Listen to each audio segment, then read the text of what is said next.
प्रिय छात्रों, हम सच्चिदानंद हीरानंद वात्स्यायन अज्ञे की असाध्य वीणा का व्याख्यान कर रहे हैं कि व्याख्याएं कर रहे हैं। उन व्याख्याओं के तहत ही हम आगे बढ़ते हैं। कल की व्याख्याओं को ही आगे बढ़ाते हैं। बाध्य उठा साधक ने गोद रख लिया, धीरे धीरे झुक उस पर, तारों पर मस्तक टेक दिया।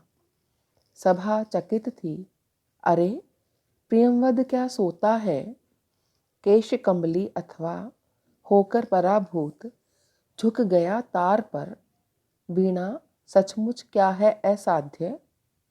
तब यहाँ पर प्रियंवद जो है, जिसने पहले बोला कि राजन मैं कलावंत नहीं हूँ, शिष्य मात्र हूँ, और फिर वीणा के अद्भुत गौरव की बात बोल करके प्रेमवद चुप हो जाता है और सभा भी प्रेमवद की बात सुन करके चुप हो जाती है। उसके पश्चात हम देखते हैं कि साधक प्रेमवद ने उस वाद्य को, उस वीणा को उठा करके अपने गोद में रख लिया और धीरे धीरे उस वीणा पर झुककर उसने उसके तारों पर अपना मस्तक टेक दिया। और जब तारों पर मस्तक टेक दिया वीणा के तारों पर प्रियंवद ने, तब सभा चकित थी, अरे प्रियंवद क्या सोता है। केश कंबली अथवा होकर पराभूत, झुक गया तार पर, वीणा सचमुच क्या है असाध्य।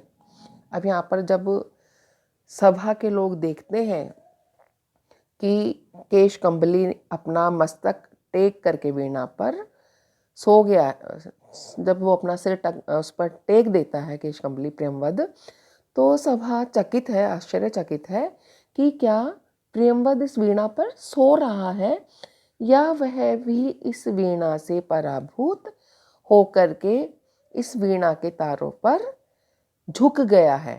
तो यहाँ पर हम देख रहे हैं कि वस्तुतः केश कंबली जो प्रेमवद है वो अपनी अंतश्चेतना से, मतलब अपने आप के अंतर मन से संपृक्त होने का प्रयास कर रहा है और अपने आप को बाह्य संसार से, बाहर के संसार से अपने आप को काट करके वो अंतर मन में, अपने अंतर हृदय से वीणा से जुड़ने का प्रयास कर रहा है। उस प्राचीन किरीटी वृक्ष का जो इतिहास राजा ने सुनाया था, उससे वह तादात्म्य स्थापित करने का प्रयास कर रहा है। लेकिन जो बाह्य सभासद हैं, उनको इस प्रक्रिया के अंतर्गत लगता है कि क्या प्रियंवद भी इस वीणा से पराजित हो जाएगा। उनके मन में एक संशय है कि प्रियंवद भी इसको बजा पाएगा कि नहीं बजा पाएगा, कि क्या वास्तव में ही यह वीणा असाध्य है, कोई इसको बजा नहीं पाएगा। तो इस प्रकार की शंकाएं उनके हृदय में जन्म ले रही है। पर उस स्पंदित सन्नाटे में मौन प्रियंवद साध रहा था वीणा, नहीं अपने को शोध रहा था। सघन निविड़ में वह अपने को सौंप रहा था उसी किरीटी तरु को। अब यहाँ पर बोल रहा है कि जब लोग सोच रहे हैं कि यह वीणा क्या सचमुच में असाध्य है या प्रेमवद सो रहा है, तो जो अज्ञे कवि हैं वास्तव में वो बोल रहे हैं या सोच रहे हैं कि वह प्रेमवद उस स्पंदित सन्नाटे में, स्पंदित सन्नाटा मतलब एक तरफ तो सन्नाटा है और एक तरफ स्पंदन है उस सन्नाटे में भी। तो स्पंदन मतलब सांसें आ रही हैं जा रही है, एक जीवंतता की, नीरवता तो है, स्पंदता है वहाँ पर, लेकिन वो सन्नाटा है, उसमें आवाज़ नहीं है, लेकिन फिर भी उसमें स्पंदन है, एक जीवन है। लोग बाग उत्सुक हो करके एकदम सांसें रोक करके प्रियंवद क्या कर रहा है उसको देख रहे हैं। तो वो देखते हैं कि वास्तव में वहाँ पर प्रियंवद जो है वो सो नहीं रहा, अपितु वह वीणा को साधने के लिए अपने आप को शोध रहा है, अपने अंतर्मन को, अपना आत्मशोधन जो है, इस वीणा के लिए वह अपना आत्मशोधन कर रहा है। सघन निबिड़ में वह अपने को सौंप रहा था उसी किरीटी तरु को, कि वह अपने आप को उस एकांत में उसी किरीटी तरु को सौंप रहा है जिस किरीटी तरु से यह वीणा बनी है। तो यहाँ पर वह आत्मनिर्वासित हो रहा है, बाहरी क्रियाकलापों से अपने आप को अलग करके उस स्थिति में, उस स्थान पर अपने आप को पहुंचा रहा है आत्मशोधन करते हुए, जहाँ पर इस वीणा का निर्माण हुआ है। जिस प्रकार से इस वीणा का निर्माण हुआ है, यहाँ पर अपने अहम का विगलन कर रहा है कि मैं कौन हूँ, अपने मैं को समाप्त कर रहा है, कि वास्तव में अपने आप को वो आत्मशोधित अपना व्यक्तित्व, उसका जो अपने आप को, अपने व्यक्तित्व को वो एकनिष्ठ भाव से उस किरीटी वृक्ष के प्रति, उस वीणा के प्रति, उस समष्टि के प्रति समर्पित कर रहा है। अपना जो अहम भाव है, अपना हम में जो एक अहम भाव होता है, जो एक व्यक्तित्व भाव होता है, उस व्यक्तित्व के, अहमग्रस्त व्यक्तित्व को समाप्त करके वह उस अप्रतिम कलाकार वज्र कीर्ति के समान ही उस वाद्य के निर्माण तक पहुंच रहा है, अपने आप का शोधन कर रहा है।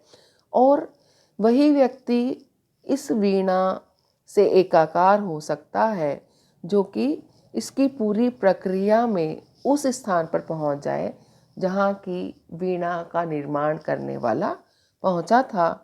तो अपने दंभ को समाप्त करके, विरूपित करके, जो साधक है उस सत्य से परिचित होने का प्रयास कर रहा है, जहाँ पर आत्मविस्मृत होकर के स्वयं वज्र कीर्ति ने अपने आप को स्थापित किया था। तो प्रियंवद अपने स्व अस्तित्व को विस्मृत करके इस वीणा को झंकृत करने का प्रयास कर रहा है कि जब वज्र कीर्ति के संपूर्ण जीवन की साधना का प्रतिफल यह वीणा है, तो ऐसी वीणा को साधना करना भी उस कलाकार के लिए वैसी ही अनुभूतियाँ उसके मन में, उसके हृदय में होना चाहिए। तो ऐसी अनवरत साधना करके ही, साधना करके जिस प्रकार से वज्र कीर्ति ने वीणा का निर्माण किया है, वैसी ही साधना करके, वैसे ही एकाकार होके प्रियंवद उस वीणा के इतिहास तक, उस वीणा को साधने तक पहुंच रहा है, उससे एकाकार हो रहा है। तो यहाँ पर ये बहुत ही सारगर्भित है। सौंप रहा था उसी किरीटी तरु को, कौन प्रियमंद है कि दंभ कर इस अभिमंत्रित कारुबाध्य के सम्मुख आवे। कि जो प्रियंवद है वह अपने आप की सत्ता को, कौन प्रियंवद है, प्रियंवद कोई नहीं है, वह अपने इस दंभ को जो है समाप्त करके इस अभिमंत्रित कारुबाध्य को, कारू मतलब एक शिल्पी या जो कारीगर जिसने इस वाद्य को बनाया है, वज्र कीर्ति के इस वाद्य के, इस अभिमंत्रित वाद्य के सम्मुख प्रियंवद कौन है, प्रियंवद कोई नहीं है। इस दंभ को समाप्त करके वह इसकी रचना प्रक्रिया से अपने आप को एकाकार कर रहा है। तो अपने आप को उसमें प्रेमवत जो है उस वीणा में मिला रहा है, एकाकार कर रहा है। कौन बजावे यह वीणा जो स्वयं एक जीवन भर की साधना रही। ये वज्र कीर्ति अपने आप को उससे एकाकार कर रहा है, वीणा से एकाकार कर रहा है, उसकी रचना प्रक्रिया से एकाकार कर रहा है, अपने अहम का विगलन कर रहा है कि मैं कौन हूँ जो किसी के पूरे जीवन की साधना से बनी हुई इस वीणा को बजा सके। कि ये वीणा जो स्वयं एक जीवन भर की साधना रही, मैं कौन हूँ जो जीवन भर की साधना जिसकी वीणा है उसको बजा सकूं। तो भूल गया था केश कमली राजसभा को। ऐसे में केश कमली प्रेमवद उस पूरी राजसभा को ही भूल गया था कि वो कहीं पर बैठा हुआ है। मतलब बाह्य से अंतरतम की जो साधना है वह साधना हमको इसमें दिखाई दे रही है। बाहर का भान यहाँ पर केश कमली प्रेमवद बिल्कुल जो बाह्य का भान है वह उसके हृदय में पूरा समाप्त हो गया है और उसने अपने आप को संपूर्ण रूप से उस किरीटी वृक्ष से और उसके पूरे निर्माण की प्रक्रिया से वज्र कीर्ति से अपना संबंध स्थापित कर लिया है। कंबल पर अभिमंत्रित एक अकेलेपन में डूब गया था, जिसमें साक्षी के आगे था जीवित रही किरीटी तरु, जिसकी जड़ वासुकी के फण पर थी आधारित, जिसके कंधों पर बादल सोते थे और कान में जिसके हिमगिरी कहते थे अपने रहस्य। संबोधित कर उस तरु को करता था नीरव एकालाप प्रियमवद। तो यहाँ पर जो प्रेमवद है वो कंबल पर अभिमंत्रित एक अकेलेपन में डूब गया था। उसको पूरी राजसभा का भान समाप्त हो गया था, बाह्यता का पूरा ध्यान समाप्त हो गया था और वो अभिमंत्रित अकेलेपन में अपने अंतरतम में डूब गया था, जिसमें साक्षी के आगे था। जिसमें साक्षी जो उस वीणा के जो साक्षी है उसके आगे क्या जीवित हो रहा था? एक किरीटी तरु। किरीटी तरु जिससे कि उस वीणा का निर्माण हुआ, जिसमें कि स्वयं वासुकी नाग फण टेक करके जिसकी जड़ में सोते थे, जिसके कंधों पर बादल सोते थे और जिसके कान में हिमगिरी पर्वत अपने रहस्य बोलते थे। संबोधित कर उस तरु को करता था नीरव एकालाप प्रियमवद, कि जो प्रियमवद है वो अब नीरव होकर के उस किरीटी तरु को अपने आप को समर्पित कर रहा था, जिसकी ऐतिहासिक कथा राजा ने प्रियमवद को सुनाई थी। जिस ऐतिहासिक वृक्ष से, किरीटी वृक्ष से वज्र कीर्ति ने यह वीणा बनाई थी, उस सब को याद करके प्रियमवद अपने आप को उस वृक्ष को सौंप रहा था। नीरव एकालाप मतलब बिना सन्नाटे के वह सिर्फ एकमात्र उस वृक्ष से संवाद स्थापित कर रहा था, अपने आप को उसमें तादात्म्य कर रहा था, उस वृक्ष से, उसकी निर्माण प्रक्रिया से। तो यहाँ पर वह अपने आप को सौंप रहा है, एक तरीके से अपने आप को दे रहा है।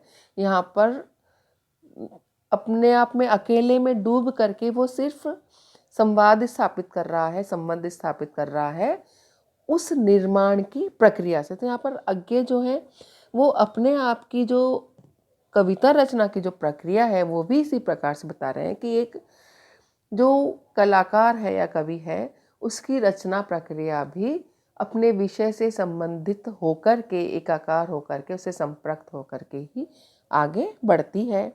आज के इस व्याख्यान को हम यहीं समाप्त करते हैं। कल आपसे फिर से आपके समक्ष प्रस्तुत होंगी, आपसे फिर से रूबरू होंगे। आज के लिए इतना ही। धन्यवाद।